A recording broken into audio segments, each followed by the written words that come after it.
नमस्कार मित्रों, आपके अपने YouTube चैनल में आपका स्वागत है।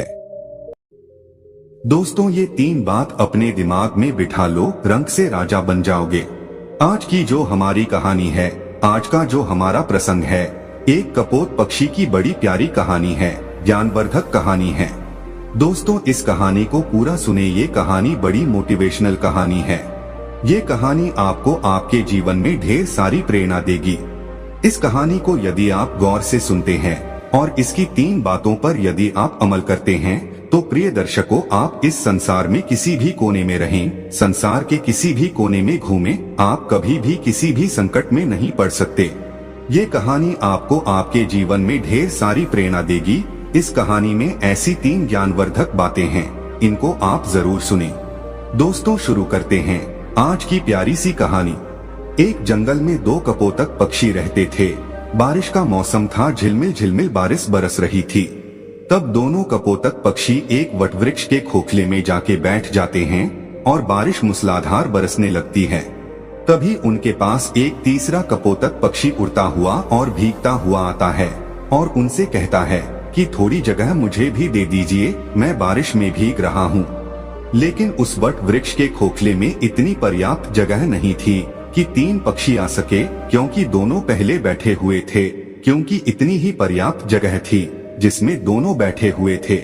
अब तीसरा पक्षी उड़ता हुआ भीगता आता है और उनसे जिद करने लगता है और उनसे कहता है कि आप मुझे थोड़ी जगह दे दीजिए, मेरी सहायता कीजिए। जब दोनों पक्षी ही जो पहले से बैठे हुए थे वो इनकार कर देते हैं, वो कहते हैं कि यहाँ पे इतनी पर्याप्त जगह नहीं है जो हम आपको बिठा सकें। तब वह भीगता हुआ पक्षी कहता है कि तुम मूर्ख तो नहीं हो जो मुझे जगह नहीं दे रहे हो। तब वो दोनों पक्षी कहते हैं कि भाई, हमारे पास इतनी पर्याप्त जगह नहीं है, हम दोनों ही बड़ी मुश्किल से इसके अंदर बैठे हैं। लेकिन फिर से वो कहता है कि तुम दोनों ही मूर्खों हो। वो दोनों पक्षी फिर से कहते कि भाई, यदि हमारे पास जगह होती तो हम आपको जरूर बिठाते, लेकिन आप खुद देख लीजिए, हमारे पास इतनी पर्याप्त जगह नहीं है कि हम आपको बिठा सकें। अंततः वो भीगता हुआ कपोत पक्षी उन पक्षियों के ऊपर जाके बैठ जाता है। तब दोनों पक्षी ही उसको धक्का मार के और फिर से नीचे गिरा देते हैं।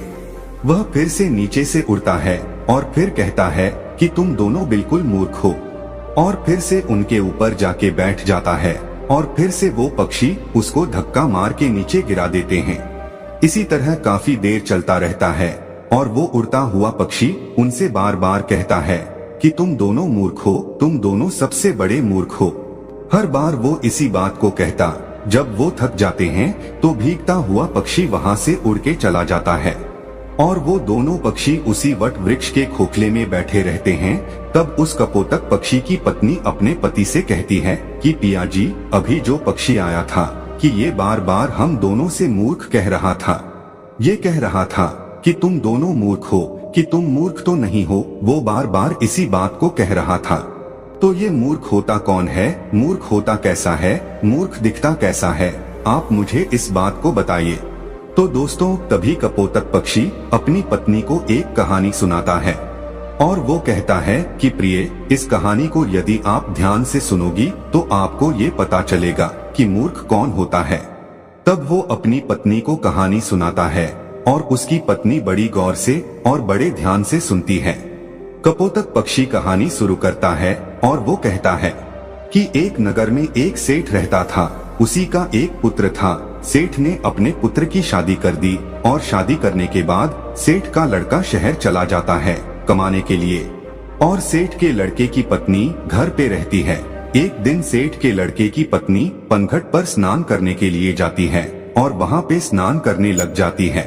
तभी उसके पास में 3 राह चलने वाले व्यक्ति आते हैं और सेठ के लड़के की पत्नी से कहते हैं कि बाई, हम बड़ी दूर से आए हैं और हमें बहुत तगड़ी प्यास लग रही है, इसलिए आप थोड़ा हमें जल पिला दीजिए।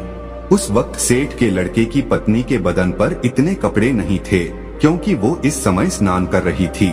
उसी वक्त 3 राह चलने वाले व्यक्ति आ जाते हैं और उनमें से एक व्यक्ति कहता है कि हमें पानी पिला दीजिए। इस बात को कपोतक अपनी पत्नी से कह रहा है और कपोतक की पत्नी बड़ी गौर से और बड़े ध्यान से सुन रही है। कपोतक आगे कहता है कि सेठ की पत्नी उन लोगों से कहती है कि भाई तुम कौन हो। तब उनमें से एक राह चलने वाला व्यक्ति कहता है कि हम यात्री हैं और हमें बहुत प्यास लग रही है, हमें थोड़ा पानी पिला दीजिए। उस व्यक्ति की इतनी बात सुनने के बाद वो सेठ के लड़के की पत्नी कहती है कि यात्री तो सिर्फ 2 होते हैं, तुम कौन से यात्री हो। अब वो व्यक्ति बड़ी सोच में पड़ जाता है। वह सोचने लगता है कि हमें खुद को ही पता नहीं है कि हम कौन से यात्री हैं। वो यात्री उस सेठ के लड़के की पत्नी को कोई जवाब नहीं दे पाता है। तभी दूसरा व्यक्ति बोलता है और वो कहता है कि मुझे बहुत तगड़ी प्यास लग रही है और प्यास के मारे मेरे हलक सूखे जा रहे हैं, इसलिए आप मुझे पानी पिला दीजिए। वह सेठ के लड़के की पत्नी कहती है कि भाई तुम कौन हो। तब वो व्यक्ति जवाब देता है और वो कहता है कि मैं अनपढ़ गवार हूँ, आप मुझे पानी पिला दीजिए। तब उस सेठ के लड़के की पत्नी कहती है कि अनपढ़ गवार तो सिर्फ 2 होते हैं, तुम कौन से अनपढ़ गवार हो ये बताओ, तब मैं तुम्हें पानी पिलाऊंगी।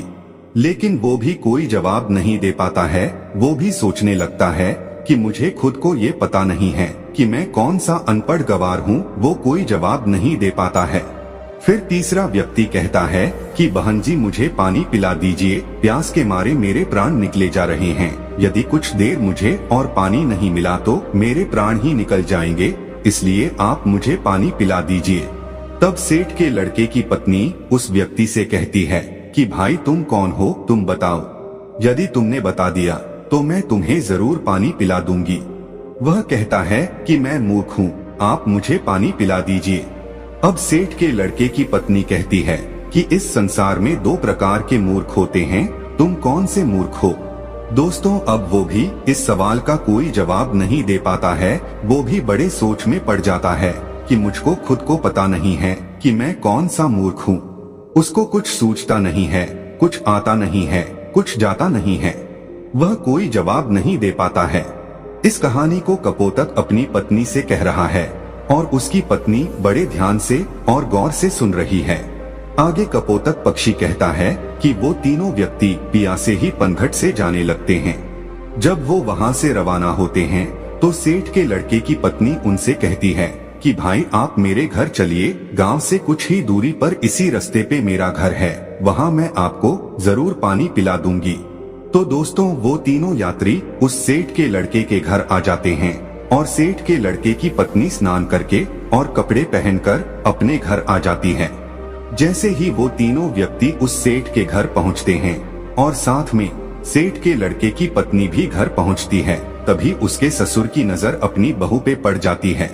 तब उसका ससुर सोचने लगता है कि मेरी बहू किन मर्दों के साथ घूम रही है, इसका पति विदेश गया हुआ है, इसका पति बाहर गया हुआ है कमाने के लिए और ये पराये मर्दों के साथ घूम रही है। इसी बात को वो सोचने लगता है। उधर सेठ के लड़के की पत्नी उन राहगीरों को अपने घर ले जाकर उनको पानी पिलाती है और तीनों को पानी पिलाकर भेज देती है और उनसे कहती है कि भाई मैंने पनघट में पानी इसीलिए नहीं पिलाया क्योंकि मैं स्नान कर रही थी और मेरे बदन पर इतने पर्याप्त कपड़े नहीं थे जो मैं तुम लोगों के समक्ष खड़ी हो सकूं। इसलिए मैंने तुम लोगों से इतने कठिन सवाल पूछे हैं। मेरा ऐसा कोई मतलब नहीं था कि मैं तुम लोगों को पानी न पिलाऊं, इसीलिए मैं तुम लोगों को अपने घर पे लेके आई हूँ और यहाँ पर तुमको पानी पिला के भेज रही हूँ। अब आप बड़े प्यार से पानी पीजिए और अपनी राह चल दीजिए। तीनों राहगीर पानी पी के वहाँ से चले जाते हैं। तो दोस्तों उधर सेठ के लड़के की पत्नी का ससुर सोचने लगता है कि मेरी बहू बदचलन है, मेरा लड़का बाहर काम करता है और ये पराये मर्दों के साथ घूमती है, पराये मर्दों को अपने घर पे लेके आती है, मेरे घर पे लेके आती है। यही सोचकर वो दुखी होता है। अब सोचने लगता है कि यदि किसी व्यक्ति में बीमारी आ जाए तो उसका उपचार जरूरी होता है, यदि उसका उपचार नहीं किया जाए तो बीमारी उसके रोम रोम में रम जाती है और बाद में बड़ा मुश्किल होता है। इसी बात को सोचकर वो सोचने लगता है, ठीक है अब मेरी बहू का क्या इलाज किया जाए। ये भी बदचलन हो गई, बदमाश हो गई है, पराये मर्दों के संग घूमती है, इसका पति बाहर रहता है इसलिए ये बिगड़ चुकी है। अब इसका इलाज किया जाए तो क्या किया जाए। अब सोचने लगता है कि क्यों ना मैं इसका फैसला राजा से करवा। तो दोस्तों इसी बात को सोचकर उस महिला का ससुर राजा के दरबार में पहुंच जाता है और राजा को ये सारी घटना सुना देता है। तभी राजा अपने सैनिकों को आदेश देता है कि जाओ, सेठ के लड़के की बहू को तुरंत दरबार में हाजिर किया जाए। दोस्तों इस बात को कपोतक पक्षी अपनी पत्नी से कह रहा है और उनकी पत्नी बड़े ध्यान से और बड़ी गौर से सुन रही है। तभी राजा के सैनिक सेठ के लड़के की पत्नी के पास जाते हैं और उनसे कहते हैं कि तुम्हें महाराज ने दरबार में हाजिर होने का हुक्म दिया है और तुम दरबार में चलो। तभी सेठ के लड़के की पत्नी कहती है कि भाई, आप सबसे पहले अपने राजा से ये पूछकर आइए कि उन्होंने मुझे किस रूप में बुलाया है, बेटी के रूप में बुलाया है या बहू के रूप में बुलाया है या माँ के रूप में बुलाया है, किस रूप में उसने मुझे दरबार में बुलाया है। तभी सैनिक वापस राजा के पास में जाते हैं और राजा से कहते हैं कि महाराज, सेठ के लड़के की पत्नी ने ये कहकर वापस भेजा है कि आपने उसे किस रूप में बुलाया है, बेटी के रूप में बुलाया है या बहू के रूप में बुलाया है या फिर माँ के रूप में बुलाया है। तभी राजा बड़ा सोच में पड़ जाता है कि अब मैं बुलाऊं तो किस रूप में बुलाऊं। राजा अपने मंत्रियों से सलाह लेता है तो मंत्री उसको सलाह देते हैं कि महाराज, सेठ हमारे नगर का सेठ है और इसकी बेटी की बहू हमारी भी बहू लगती है, इसलिए आप उसको दरबार में बहू के रूप में बुलाइए। तभी राजा अपने सैनिकों को आदेश देता है और कहता है कि पालकी लेकर जाओ और बहू के रूप में उसको लेके आओ। तभी राजा के सैनिक फिर से पालकी लेकर सेठ के लड़के के घर पहुंचते हैं और सेठ के लड़के की पत्नी से कहते हैं कि महाराज ने तुम्हें बहू के रूप में बुलाया है। तो दोस्तों इस बात को कपोतक पक्षी अपनी पत्नी से कह रहा है और उसकी पत्नी बड़ी गौर से सुन रही है। सैनिकों की इतनी बात सुनने के बाद सेठ के लड़के की पत्नी तुरंत पालकी में बैठ जाती है और सैनिक पालकी उठाकर राजा के दरबार में ले जाते हैं। सेठ के लड़के की पत्नी राजा के दरबार में हाजिर हो जाती है। तब राजा उससे सवाल करता है, क्या तुम चरित्रहीन हो? तुम्हारा पति विदेश कमाता है और तुम पराये मर्दों के संग घूमती हो। ऐसा हमारे राज्य में नहीं हो सकता। यदि आप ऐसा काम करोगी तो हमारे राज्य को छोड़कर जाना पड़ेगा या फिर तुम्हें सजा दी जाएगी। राजा इतनी बात कहता है तब सेठ के लड़के की पत्नी राजा को जवाब देती और कहती है कि महाराज, मैं एक पतिव्रता स्त्री हूँ, मुझ पर कलंक लगाने से पहले आप थोड़ा सोच लीजिए। क्या किसी प्यासे को पानी पिलाना, किसी भूखे को भोजन खिलाना कोई अपराध है? यदि आपके राज्य में ऐसा संविधान है कि किसी भूखे को भोजन खिलाना या प्यासे को पानी पिलाना अपराध है, तो हाँ, मैंने अपराध किया है और ये अपराध मैं बार बार करूंगी। इतनी बात सुनने के बाद राजा बड़ा चिंतित होता है और राजा कहता है, क्या मुझे पूरी बात विस्तार से बताइए कि बात क्या है।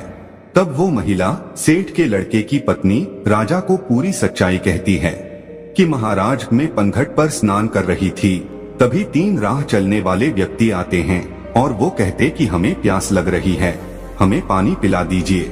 उस वक्त मेरे बदन पे इतने पर्याप्त कपड़े नहीं थे कि उनके समक्ष में खड़ी होकर उनको पानी पिला दूं, इसीलिए मैंने बैठे बैठे उन लोगों से इतने कठिन सवाल पूछे कि वो जवाब नहीं दे सके। उसके बाद उनको मैंने अपने घर भेजा। उसके बाद मैं कपड़े पहनकर अपने घर आई। घर आने के बाद उन लोगों को मैंने पानी पिलाकर वहां से भेज दिया। अब इसमें मैंने गलत क्या किया है? उस महिला की इतनी बात सुनने के बाद राजा कहता है कि तुमने ऐसे कौन से कठिन 3 सवाल पूछे, वो सवाल हमें भी बताइए। जब सेठ के लड़के की पत्नी वो 3 सवाल राजा के समक्ष रखती है तो राजा भी बड़ा सोच में पड़ जाता है। राजा के अंतरी मंत्री भी सोच में पड़ जाते हैं। उनसे भी इन तीनों सवालों के कोई जवाब नहीं लगते हैं। अंत में राजा परेशान हो जाता है और 3 सवालों के उत्तर जानने का बड़ा इच्छुक होता है। तभी राजा सेठ के लड़के की पत्नी से कहता है कि बहुरानी, हमको इन प्रश्नों के उत्तर नहीं आते हैं। हमारे किसी भी विद्वान पंडित के पास इन प्रश्नों के उत्तर नहीं है। हमारे किसी भी मंत्री के पास इन प्रश्नों के उत्तर नहीं है। तो फिर आप ही हमें इन प्रश्नों के उत्तर बता दीजिए। तब वो महिला सेठ के लड़के की पत्नी हाथ जोड़कर के राजा से कहती है कि महाराज, ये तीनों प्रश्न बड़े अनमोल हैं और इनके उत्तर उनसे भी ज्यादा अनमोल है, इसलिए आपसे विनती है, इन तीनों प्रश्नों के उत्तर मैं आपको बता दूंगी, लेकिन बदले में मुझे क्या मिलेगा? वो महिला कहती है कि महाराज यदि सौदा हो तो बराबर का हो। वो महिला सेठ के लड़के की पत्नी बड़ी चतुराई से अपने दिमाग का इस्तेमाल करती है। तभी राजा बड़ी सोच में पड़ जाता है और अंततः राजा परेशान हो जाता है। सोचने लगता है कि तीनों प्रश्न बड़े अनमोल है और इन तीनों प्रश्नों का उत्तर भी बड़ा अनमोल है। इनको जानना बहुत जरूरी है। यही सोचकर राजा कहता है, दोस्तों कहते हैं ना कि जो राजा मूर्ख हो उसको कोई भी लूट सकता है, और आधा राज्य पे आप शासन करोगी और आधे पे हम करेंगे। ठीक है, आप आपके तीनों अनमोल प्रश्नों के उत्तर हमें बता दीजिए।